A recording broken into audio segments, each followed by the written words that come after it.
بھئی عہدہ چاہیے تو پھر کسی اور جگہ جاؤ۔ عزیزان گرامی توجہ کیجئے گا اس مسئلے پہ۔ امام نے کہا دیکھو ولی عہدی قبول کرتا ہوں، فیصلہ کوئی نہیں کروں گا۔ اسے اس وقت سمجھ میں نہیں آیا، اس نے کہا مجھے آپ کی شرط قبول ہے، آپ ولی عہد بن جائیں۔ امام نے کہا تو جو ٹائٹل دینا چاہے دے دے، جو لقب لگانا چاہتا ہے میرے نام کے ساتھ لگا دے، میری اپنی شرط ہے۔ عزیزان گرامی بات کو صاف آگے جا کے حل کرتا ہوں، لیکن ایک جملے کو پیش کر دوں۔ امام ابھی بتا کے آئے ہیں، دیکھ میں نے نیشا پور کے خطبے میں بتا دیا میں توحید کی شرائط میں ہوں، جو توحید کی شرائط میں ہو وہ کسی ظالم کا ولی عہد نہیں بن سکتا۔ تیری ولی عہد کا سوال کیسے آتا ہے؟ میں توحید کی شرائط میں ہوں، تو اپنے آپ کو دیکھ، پھر مجھے دیکھ، پھر فیصلہ کر۔ پتہ نہیں بات واضح ہو رہی ہے عزیزان گرامی یا نہیں ہو رہی؟ عزیزان گرامی امام نے فوراً واضح کیا، امام نے کہا کہ کوئی فیصلہ نہیں کروں گا۔ اب کچھ عرصے بعد ایک چور کو لایا گیا اور کہا کہ یہ چور ہے۔ مامون نے فوراً سوال کیا تم نے چوری کی ہے؟ اس نے کہا ہاں میں چور ہوں، میں نے چوری کی ہے۔ کہا جانتے ہو 3 مرتبہ اقبال جرم کرنے سے ہاتھ کاٹ دیا جاتا ہے؟ اس نے کہا ہاں جانتا ہوں، لیکن کون میرا ہاتھ کاٹے گا؟ تو بات آ رہے ہیں۔ اس چور کو جب لایا گیا اس نے کہا بھئی ہاتھ میں جانتا ہوں کاٹا جاتا ہے چور کا، لیکن ہاتھ کون کاٹے گا؟ تو اس نے کہا تیری اتنی جرأت مجھ سے ایسے بات کرے؟ ایک تو چور اور میں خلیفہ، تو جانتا کس سے بات کر رہا ہے؟ اس نے کہا ہاں تمہارے باپ نے بیت المال سے پیسے چرانے کے بعد ایک کنیز خریدی، اس سے تم پیدا ہوئے۔ ایک چوری کا نتیجہ مجھ سے حساب مانگے گا چوری کا؟ تم پوری امت کے غلام ہو، مجھ سے صحیح طرح سے بات کرو۔ اس نے کہا کہ اس چور کی اتنی اہمیت کہ مجھ سے ایسے بات کرے، کہے میری ولی عہد آپ فیصلہ کیجئے اس کے متعلق۔ مولانا نے کہا مجھ سے فیصلہ مت کرا، میں نے پہلے کہہ رکھا میں فیصلہ نہیں کروں گا۔ توجہ عزیزان کریں، جملے کو ضائع نہ کیجئے گا۔ مولانا نے کہا کہ میں نے پہلے شرط رکھی تھی میں کوئی فیصلہ نہیں کروں گا۔ کہ نہیں آپ کو فیصلہ کرنا ہوگا، آپ میرے ولی عہد ہیں، اس نے مجھ پہ تہمت لگائی ہے۔ امام نے کہا پھر سن، جو یہ کہہ رہا ہے وہ سچ ہے۔ عزیزان گرامی بس یہ کہنا تھا۔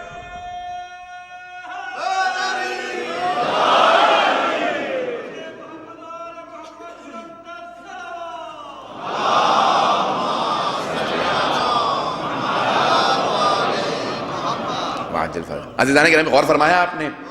بس امام کا فیصلہ دینا تھا، فوراً یہ اپنے تخت سے اترا اور چلا گیا، کہا کہ نہیں آج جتنی توہین ہوئی نہیں ہوئی میری۔ پھر اس کے بعد بہرحال ایک زہر کا سلسلہ شروع ہوا۔ مولا نے واضح کر دیا، کہا کہ دیکھو ولی عہدی ہمارے لیے نہیں ہے، ہمارا منصب کچھ اور ہے، ہم دنیاوی منصبوں کے لالچ نہیں رکھتے ہیں، یہ حکومت ہمارے پاؤں کی خاک ہے۔ عزیزان گرامی ہم جن ائمہ کے ماننے والے ہیں ان کا مقام، ان کی عظمت، ان کا رتبہ کچھ اور ہے۔ عزیزان گرامی اب مامون کی پوری کوشش ہونے لگی کسی طریقے سے امام کو نیچا دکھائے، لیکن میں نے دن میں بھی عرض کیا تھا امام حسن مجتبیٰ سے متعلق کہ جس کو اللہ نے عزت دے کے بھیجا ہو اس کو کوئی نیچا نہیں دکھا سکتا ہے۔ تو وَلِلَّهِ الْعِزَّةُ وَلِرَسُولِهِ وَلِلْمُؤْمِنِينَ، بے شک عزت اللہ کے لیے ہے، اس کے رسول کے لیے، اور مؤمنین یعنی ائمہ اہل بیت کے لیے ہے۔ تو اب عزت ان کی ہے، ان کے دشمنوں کے لیے ذلت ہے۔ اب وہ کوشش یہ کرتا رہا کسی طریقے سے امام کو معاذ اللہ نیچا دکھا دے۔ اب بڑے بڑے مناظرے کروانے لگا، بڑی بڑی بحثیں کروانے لگا، کسی طریقے سے امام ہار جائیں۔ ایک مرتبہ اس نے کہا کہ بھئی 1 سال ہو گیا بارش نہیں ہوئی ہے۔ اس نے جو ماہرین موسمیات تھے اس زمانے میں، جو ویدر کے ایکسپرٹ تھے، ان کو بلایا، ان ماہرین سے سوال کیا کہ اس سال بارش ہوگی؟ کہ نہیں اس سال بھی بارش کے کوئی آثار نہیں۔ عزیزان گرامی آج تو مشینوں کے ذریعے بناتے ہیں، اس زمانے میں واقعاً وہ ماہر ہوتے تھے، وہ واقعاً ماہر ہوتے تھے، ہوا کو دیکھ کے آب و ہوا سے بتا دیتے تھے بارش ہوگی یا نہیں ہوگی۔ اب ان ماہرین نے کہا کہ اس سال بھی کوئی بارش کے آثار نہیں ہے، یہ بھی سوکھے کا سال جائے گا۔ کہا پھر غور سے دیکھ لو، حساب کتاب لگا لو، سب سے الگ الگ پوچھا، سب سے الگ الگ حساب کتاب کروایا، کہ ہم سب بتا رہے ہیں اس سال بارش نہیں ہوگی، بارش کے کوئی آثار نہیں ہے۔ فوراً اپنے وزیر کو بلایا کہ بہترین موقع ہے، پتہ نہیں بات واضح ہے یا نہیں، کہ بہترین موقع ہے۔ امام رضا علیہ السلام کو میں علیہ السلام کہہ رہا ہوں، اس نے کہا کہ ان کو نیچا دکھانے کا بہترین موقع ہے، بارش تو ہونی نہیں ہے، ان سے کہو کہ دعا مانگے۔ امام نے کہا ہاں میں نماز استسقاء پڑھوں گا، میرے جد کی روش ہے، لیکن 3 دن روزے رکھوں گا۔ اس کے بعد اس نے کہا یہ تو بہت ہی اچھا، یہ 3 دن ہمیں اور مل گئے پروپیگنڈا کرنے کے۔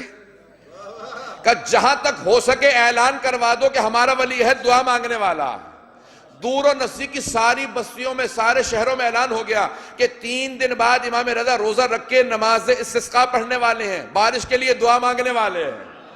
دور دور سے لوگ آنے لگے، کچھ چاہنے والے تھے، کچھ تماشبین تھے، کچھ اپنے تھے، کچھ بیگانے تھے، کچھ چاہتے ہوئے آ رہے تھے، کچھ نہ چاہتے ہوئے آ رہے تھے، کچھ مانتے ہوئے آ رہے تھے، کچھ نہ مانتے ہوئے آ رہے تھے۔ جب سب جمع ہونے لگے، امام نے کہا مسجد میں نہیں ہوگی، میں صحرا میں پڑھوں گا۔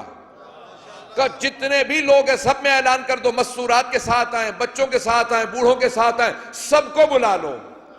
عزیزان گرامی، امام نے اپنے امامے کا بند کھولا، اپنی ابا کو الٹا کیا، چلنے لگے، اپنے نالین کو اتار دیا، امام نے زمین پہ قدم رکھا، زمین قدم کے بوسے دینے لگے۔ امام نے تکبیر کی آواز کو بلند کیا، کہا اللہ اکبر، آسمان سے لبیک کی آوازیں آنے لگی۔ جو چہرے کو دیکھتا تھا رونے لگتا تھا، آواز دے کے کہتا تھا ہم گواہی دیتے ہیں اگر کوئی حجت خدا ہے تو علی بن موسیٰ رضا۔ عزیزان گرامی، امام کی ہیبت و جلالیہ تھی، چلنے کا انداز بتا رہا تھا یہ امام وقت ہے۔ بس ایک شیر کا چلنا تھا، امام کا داور تھے، بہت خوبصورت تھے۔ اللہ محمد وعجل۔ بس امام علیہ السلام نے چلنا شروع کیا، ہر طرف سے لوگ جمع ہونے لگے، اب سب کے سب چلنے لگے۔ امام نے کہا میرے ساتھ چلو، ہم مرو سے باہر نکلیں گے۔ ایک مرتبہ ایک صحرا میں امام بیٹھ گئے، امام نے ایک مرتبہ خطبہ دیا، اس کے بعد کہا میرے ساتھ سب نماز پڑھو۔ نماز پڑھائی، نماز استسقاء تمام ہوئی، امام نے ہاتھوں کو بلند کیا، کہا پروردگارا میری مظلومیت کا واسطہ بارش برسا دے۔ بس یہ آواز دینی تھی، چاروں طرف سے بادل جمع ہونے لگے، مجمع اٹھ کے بھاگنے لگا۔ امام نے کہا رک جاؤ، ابھی مت جانا، یہ بادل تمہارے لیے نہیں ہے، یہ ساتھ والی بستی کے لیے ہے۔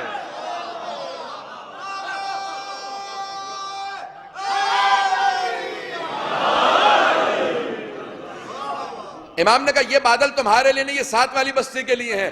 اب میں تمہیں بتاتا ہوں میں کون ہوں، کہ میں نواسہ رسول کی ذریت سے ہوں، میں زہرا کا بیٹا ہوں، میں علی کا بیٹا ہوں، میں حسن کا بیٹا، میں حسین کا بیٹا ہوں۔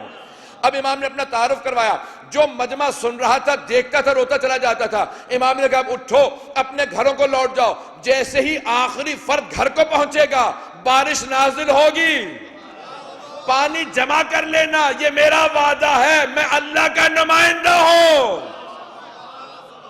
ایک مرتبہ بادل جمع ہونے لگے، جب گرج برس شروع ہوئی، بارش ہوئی، مامون نے کہا ذرا ماہرین موسمیات کو بلاؤ۔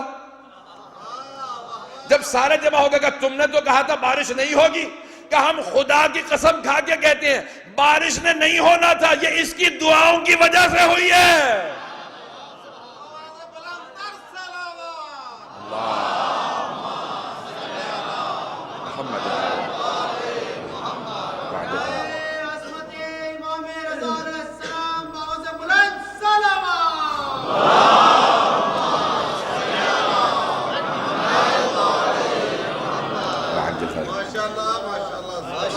جب انہوں نے کہا نا کہ ہم خدا کی قسم کھا کے کہتے ہیں بارش نے نہیں ہونا تھا، ان کی دعا کا اثر ہے، مامون نے فوراً کہا خبردار مجھے تو بتا دیا، مجمع کو نہ بتانا، مجمع سے یہی کہنا کہ بارش نے ہونا تھا، وَإِلَّا جتنے بھی ان کے ماننے والے اور زیادہ بڑھ جائیں گے۔ عزیزان گرامی، آپ نے غور فرمایا، بس اب بارش ہوئی، وہ جو امام کے نہیں ماننے والے تھے وہ بھی ماننے والے بن گئے۔ آج تک دیکھ لیجئے کیسا ذریتوں میں چلتا چلا آ رہا ہے وہ سلسلہ، کہ امام نے اپنے صرف رخ رونق کی زیارت کرائی، مجمع آپ کا ماننے والا بنا، ایک دعا پڑھی، لوگ ماننے لگے۔ عزیزان گرامی، وقت بہت تیزی سے گزر گیا، میں ایک مناظرہ پیش کرنا چاہ رہا ہوں امام علیہ السلام کا، اگر سننا پسند فرمائیں گے۔ اب مامون نے سب جب کوششیں کر لیں، ہر طرح کی بحثیں کی، مباحثے کیے، امام سے خود بحثیں کرتا تھا۔ جب اس نے دیکھا کہ نہیں، یہ جتنا کوشش کرتا ہوں ان کو معاذ اللہ گرانے کی، اتنا ہی زیادہ ان کا مقام ان کے ماننے والوں کی نگاہوں میں بلند ہو جاتا ہے، یعنی ان کے خالق کو ضد ہے کہ حق چھپنے نہ پائے، سچائی مٹنے نہ پائے، امام رضا جھکنے نہ پائے، کہ جتنا میں کوشش کرتا ہوں اتنا زیادہ ان کا مقام بلند تر ہوتا چلا جاتا ہے۔ اب اس نے کہا کہ دیکھو، اپنے وزیر سے کہا کہ جتنے بڑے بڑے ادیان ہیں، ان تمام ادیان کے جو سب سے بڑے علماء ہیں، ان سب کو دعوت دو میری طرف سے، ان کے آنے جانے کا خرچہ میں دوں گا، ان سب کے رکنے کا خرچہ میں دوں گا، کھانے پینے کا خرچہ میں دوں گا، کہ ان سب کو بلا لو اور کہو کہ تیاری کر کے آئیں، اپنے چیلے چانڈے ساتھ لے کے آئیں، جتنے علماء لا سکتے ہیں لے کے آئیں، کہ سب سے کہو بہترین سخت ترین سوالات تیار کریں، اور تیاری کر کے آئیں، میں ایک مناظرہ رکھوانا چاہتا ہوں. اور پھر ایک مرتبہ آپ نے وزیر سے کہا کانوں کان خبر نہ ہونے دینا انہیں، کانوں کان خبر نہ ہونے دینا. علی بن موسیٰ رضا کو، ہمارے ولی عہد کو کانوں کان خبر نہ ہو. عزیزان گرامی، ہم ایسے کو امام ہی نہیں مانتے جسے معلوم نہ ہو کہ سازشیں کیا ہو رہی ہیں. ہم ایسے کو امام مانتے ہیں جو پہاڑ کے پیچھے دیکھ کے بتا دے جو لشکر آ رہا ہے ان میں سے کتنے میرے ہاتھوں مارے جائیں گے، کتنے بھاگ جائیں گے.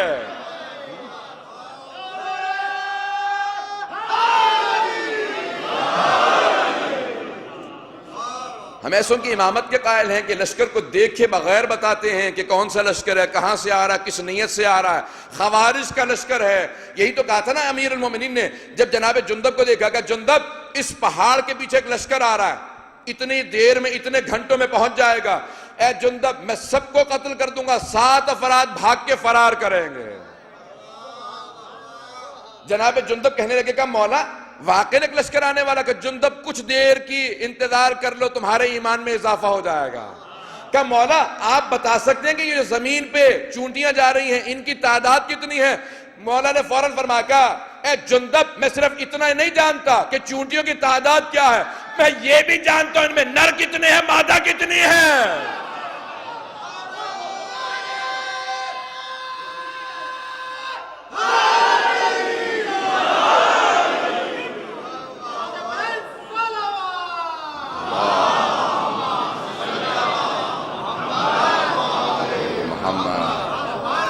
توجہ ہے نا عزیزان گرامی، ہم ایسوں کی امامت کے قائل ہیں. عزیزان گرامی، اب ایک مرتبہ سارا ماحول بننے لگا. ایک مرتبہ جب سب کے سب علماء جمع ہو گئے، جتنے ادیان تھے. اب یہ کتاب التوحید کا انگریزی میں ترجمہ کر رہا تھا، چھپ چکی کتاب. تو یہ آخری 2 ابواب ہیں جو امام رضا کا مناظرہ ہے. جب میں ترجمہ کر رہا تھا انگریزی کے اندر تو میں عربی میں عبارت پڑھ رہا تھا اور سوچ یہ رہا تھا کہ یہودیوں سے امام کا مناظرہ ہے. اس کے اندر ربی کہا جاتا ہے عربی کے اندر، انگریزی میں ربائے کہتے ہیں. یہ یہودی جو پادری ہوتے ہیں، کہا کہ جو ان کا چیف ربائے تھا، رأس الجالوت عربی میں کہتے ہیں، اس کو بلایا گیا تھا. اس کے ساتھ سب اس کے چیلے علماء اس کے ساتھ جو اس کے دین کے تھے وہ آئے تھے. 8 بشپ کو بلایا گیا تھا جسے اسقف اعظم کہا جاتا ہے. اسقف کہتے ہیں سب سے بڑے پادری کو عربی میں. اسقف اعظم ان کا سب سے بڑا پادری، وہ اپنے سارے لشکر کے ساتھ آیا تھا. ہندوؤں کے بڑے بڑے سادھوؤں کو بلایا گیا تھا، مجوسیوں کے علماء کو بلایا گیا تھا، سارے عالم اسلام کے ستارہ پرستوں کو، جتنے ادیان تھے، پتہ نہیں توجہ ہے عزیزان گرامی کہ نہیں، سب کو بلایا. سب ایک ایک لشکر کے ساتھ آئے. جب سب جمع ہو گئے تو مامون بہت خوش ہوا، کہا کہ اب جاؤ جا کے میرے ولی عہد کو بلا لاؤ. اتنا مجمع، اتنے سوالات. جس آدمی سے کہا نا جاؤ جا کے بلا لاؤ، وہ تقیہ میں تھا، وہ امام کا ماننے والا تھا. اب بڑا گھبرایا ہوا، ٹانگیں کانپتا ہوا، ہانپتا کانپتا امام کی بارگاہ میں پہنچا. کہ مولا آپ کا مامون نے بلایا. مولا نے فوراً فرمایا کہ بلایا مجھے ہے، گھبرایا و تو ہے. توجہ ہے عزیزان گرامی، امام نے کہا بلایا مجھے، گھبرایا و تو ہے. کہ مولا وہ دربار کے اندر بہت سے علماء جمع ہو گئے مختلف ادیان کے. امام نے کہا سن، گھبرانے کی بات نہیں ہے. کیا تجھے اپنے امام کے علم میں شک ہے؟ کہ مولا آپ کے علم میں شک نہیں ہے. یہ جو مناظرہ کرنے والے ہوتے ہیں یہ گھما پھرا کے بات کو ایسا پیش کرتے ہیں، سوال ہوتا کچھ ہے، پیش کچھ کرتے ہیں. امام نے کہا سن، جب میں ہر عالم کو اسی کی کتاب سے، اسی کی زبان میں، جملہ کو سنیے گا امام کے، امام نے کہا سن، جب میں اسی کی کتاب سے، اسی کی زبان میں، اسی کی رفتار سے، اسی کے سامنے جواب دوں گا تو چہرہ میرا نہیں مامون کا دیکھنے والا ہوگا.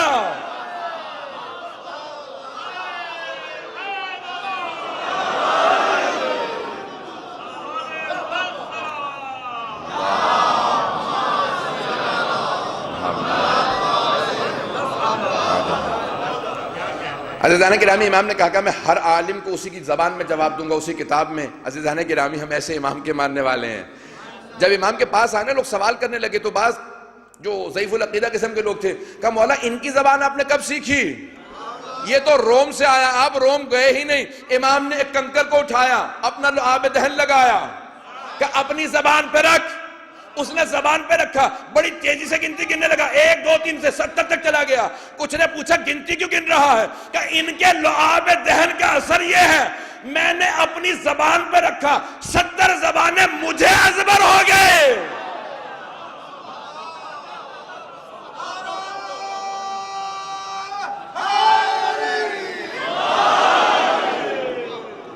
کہ 70 زبانیں مجھے ازبر ہو گئی. عزیزان گرامی، ان کی لعاب دہن کا اثر ہے. امام ایک مرتبہ کہنے لگے، کہا کہ دیکھ تو بصرہ کا رہنے والا ہے، عراق کا، وہاں کے لوگ تیز ہوتے، مجھے یہ بتا اس نے مامون نے ان سب علماء کو کیوں بلایا ہے؟ کہا مولا اگر جسارت نہ ہو، گستاخی نہ ہو، یہ آپ کو نیچا دکھانے کے لیے. مولا نے کہا بس میں یہی چاہتا ہوں کہ میرے شیعوں کو معلوم ہو یہ میرا چاہنے والا نہیں ہے، یہ میرا بغض رکھنے والا ہے. امام نے کہا سب پہ واضح کرتا رہے. امام نے ایک مرتبہ، عزیزان گرامی اپنے الفاظ میں پیش کروں گا، اس کو سادہ کر کے آپ کے سامنے پیش کروں گا. ایک مرتبہ امام اٹھے اور امام نے امامت کا امامہ سر پہ رکھا، تولا کی تسبیح ہاتھ میں لی، تبرہ کا عصا ہاتھ میں لیا، ابا قبا پہنی. جب چلنے لگے تو امام علیہ السلام کا چلنا تھا، دروازے کھلنے لگے. سارے علماء نے کہا کہ اس سے مناظرہ ہے؟ ابھی امام آئے ہی تھے، دیکھا ہی تھا، سارے مجمع کو جیت لیا تھا. امام کا منبر لگا. مامون نے فوراً کہا کہ فرزند رسول یہ لوگ آئے ہیں آپ سے سوالات کرنا چاہتے ہیں، ان کے کچھ سوالات ہیں. یہ نہیں کہا میں نے دعوت دے کے بلایا ہے، میں چاہتا ہوں کہ مناظرہ ہو. کہ ان لوگوں کے کچھ سوالات ہیں، دور سے آئے ہیں، سوالات کرنا چاہتے ہیں، اجازت ہے آپ کی؟ امام مسکرانے لگے. کہ چاہے مناظرے کے لیے آئے ہوں چاہے سوال کے لیے آئے ہوں، سب کو اجازت ہے، جو پوچھنا چاہو پوچھ لو. میں وارث منبر سلونی ہوں. عزیزان گرامی بس امام تھے نا، فوراً بیٹھے. امام نے کہا چاہو. اب مجمع نے کہا کہ پہلے آپ سوال کریں گے یا پہلے ہم سوال کریں؟ امام نے کہا چاہو تو تم سوال کر لو، چاہو تو میں سوال کر لوں. کہ اتنا یقین ہے آپ کو اپنے علم پہ؟ امام نے کہا ہاں، جو چاہو تم پوچھ لو، اور اگر کہو تو میں سوال کرتا ہوں. کہ ہم تو بہت زیادہ ہیں، آپ جس سے جو چاہیں سوال کر لیں. امام نے کہا ٹھیک ہے، میرا پہلا سوال عیسائیوں سے ہے. کیوں عیسائیوں سے؟ کیونکہ ان کے ہاں توحید کا مسئلہ ہے. وہ حضرت عیسیٰ کو ابن اللہ مانتے ہیں، اللہ کا بیٹا مانتے ہیں، بندہ نہیں مانتے. عزیزان گرامی توجہ کیجئے گا، امام نے اصول دین کی ترتیب امام رضا نے سمجھائی. امام نے کہا میرا پہلا سوال عیسائیوں سے. اب سارے عیسائی کھڑے تھے، راس الاسقف کھڑا تھا، امام کو دیکھ رہا تھا. امام نے کہا میں حضرت عیسیٰ کو مانتا ہوں، وہ اللہ کے نبی تھے، بندے تھے، اللہ نے کتاب دے کے بھیجا تھا، شریعت دے کے بھیجا تھا. جناب عیسیٰ اللہ کے برگزیدہ انبیاء میں سے تھے، لیکن جناب عیسیٰ کے اندر ایک کمی تھی، نماز روزے کے چور تھے. جیسے آپ گھبرائے بیٹھے ہیں نا، وہ سارا مجمع امام پہ حیرت کرنے لگا کہ یہ امام نے کیا کہہ دیا، جناب عیسیٰ سے متعلق اتنی بڑی بات کہہ دی. اب امام جانتے تھے کہ مناظرے کے اصول ہیں، جب تک کہ اپنے مد مقابل سے اپنی بات نہ کہلواؤ. نہیں واضح کر سکا کہ جب تک مد مقابل سے اپنی بات نہ کہلوا لو تب تک مناظرہ جیتتا نہیں ہے انسان. بس یہ جملہ کہنا تھا جناب عیسیٰ. امام نے کہا جناب عیسیٰ نماز روزے کے چور تھے. وہ جو راس الجالوت تھا، ایک مرتبہ اس کو آگ لگ گئی. اس نے کہا کس نے کہا کہ آپ مسلمانوں کے عالم ہیں؟ یہ تو سب نے لکھا ہے.